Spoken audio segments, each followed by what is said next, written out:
काही ना काही प्रश्न येत असतात, आम्ही ते सोडवत असतो.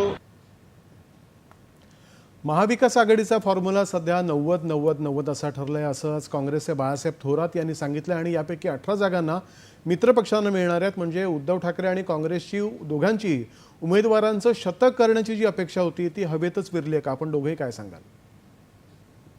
अधिक कोणी बोलायचं तुम्ही सांगा ना.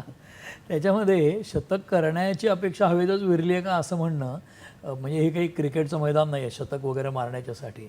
परंतु हे होतं कशामुळे? आपण नसलं म्हटलं तरी त्यांच्या नेत्यांनी म्हटलं होतं. हा म्हणूनच मी सांगतोय पुढे की त्याच्यामध्ये झालंय असं की आज संजय राऊत 2-3 दिवसापूर्वी त्यांना पत्रकारांनी प्रश्न विचारला, म्हणजे तुम्ही आता काय 85च लढणार का?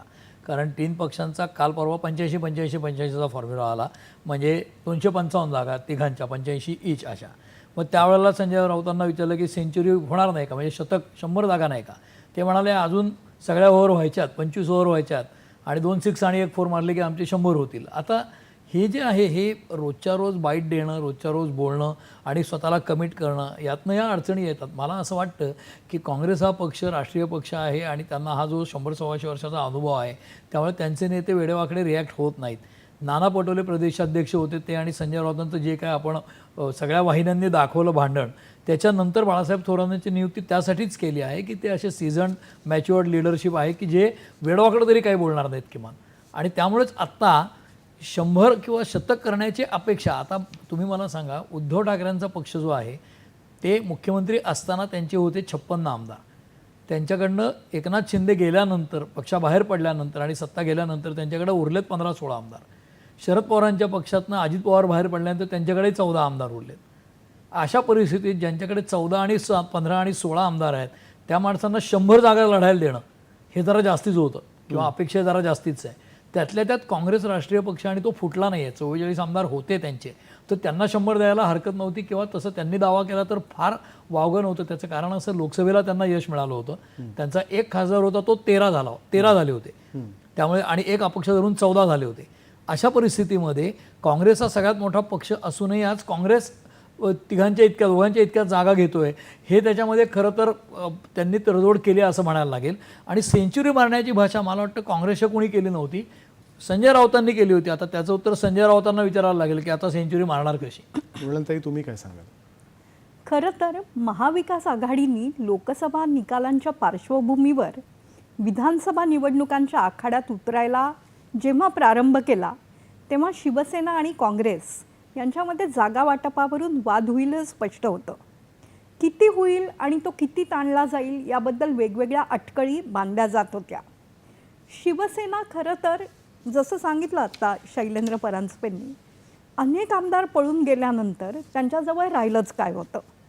पण निगोसिएशन्समध्ये उद्धव ठाकरे हे कायम भारी ठरतात हे पुन्हा एकदा सिद्ध झालं. भारतीय जनता पक्षालाही त्यांनी ज्या प्रकारे आत्तापर्यंत युती करताना कायम ताणात ठेवलं होतं तसंच त्यांनी काँग्रेसलाही ताणात ठेवलेलं दिसतंय. आता मुद्दा असा येतो की काँग्रेससारखा जो राष्ट्रीय पक्ष आहे तो अशा प्रादेशिक पक्षाच्या ज्याचा थोडा शक्तिपात झाला आहे त्याच्या अटींसमोर का झुकतो. जी माहिती आपल्याला समोर कळती आहे त्यातून एक असं चित्र स्पष्ट झालं की लोकसभेतले विरोधी पक्षनेते राहुल गांधी यांनी यावेळेला धोरण अवलंबलेलं आहे की मित्रपक्षांना बरोबर घेऊन निवडणुकीच्या मैदानात उतरायचं.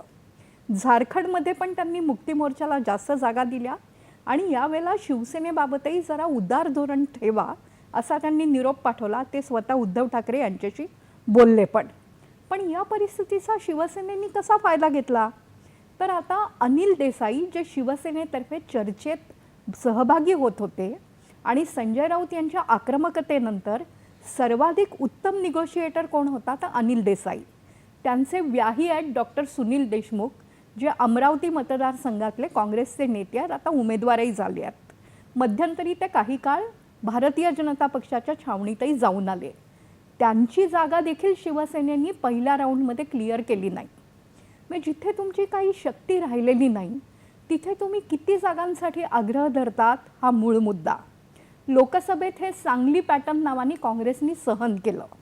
विधानसभेतही ते सहन करण्याची काँग्रेसची जी तयारी दिसते आहे ती तयारी महायुतीला सत्तेपासून रोखण्यासाठी आणि भाजपच्या नावाने सुरू झालेलं नरेटिव्ह महाराष्ट्रात थांबवून मोदींच्या लोकप्रियतेची लाट पुरती ओसरायला सुरुवात झाली आहे हे दाखवण्यासाठी. आता या तिघांमध्ये सर्वाधिक फायदा कोणाचा झाला तर तो ज्येष्ठ नेते शरद पवार यांचा. लोकसभेत ते अत्यंत कमी जागा लढले, स्ट्राईक रेट उत्तम ठेवला आणि त्यांनी केवळ एकच वाक्य उच्चारलं होतं की यावेळेला आम्ही जागा कमी लढलो, विधानसभेत ते चालणार नाही. काय होतं, 3 पक्ष बसलेले असतात, ते काहीतरी जागा वाटप ठरवतात 85-85-85. आता त्याच्या बेलजेवरनं जे वाद झाले आणि जो टॉन्ट मारला गेला की सुपर कम्प्युटरच सांगू शकेल वगैरे ते आपण विसरून जाऊ. पण तुम्हाला 5 जास्त मिळतात का, मग मलाही 5 हव्यात. तुम्हाला आणि 5 आता जास्त जर का आपण मिळतात का, आताची जी ताजी घडामोड जर का पाहिली तर अशी एक फक्त चर्चा वर्तवली जाते